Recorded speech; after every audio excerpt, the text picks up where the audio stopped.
O anak,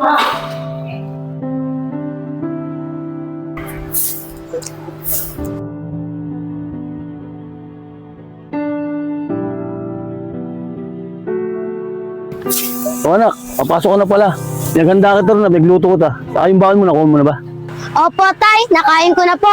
Sobrang sarap nga po eh. Pati po yung baon ko, nakuha ko na po sa lamesa. O, Jackie, anong ginagawa mo dyan? Ba't kausap mo si Manong? Hindi. Tinatanong ko lang si Kuya kung kumain na siya. Naawa kasi ako eh. Ay nako, Jackie, ano ka ba? Huwag mo nang kausapin yan. Pinapakain naman yan dito sa eskwelahan eh. Ganun ba eh? Tara na, pumasok na tayo. Baka malit pa tayo eh.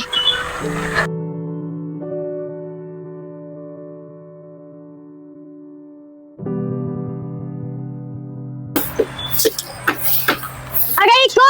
Ba't hindi ka kasi tumitingin sa minawansan mo? Ay, sorry mga iya. Hindi ko kasi napansin eh, no? Pansya na.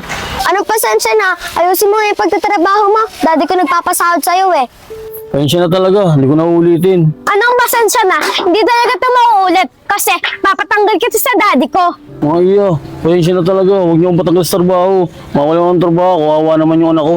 Hindi! Papatanggal ka na ang daddy ko! Lagot ka! Lagot ka! Hoy!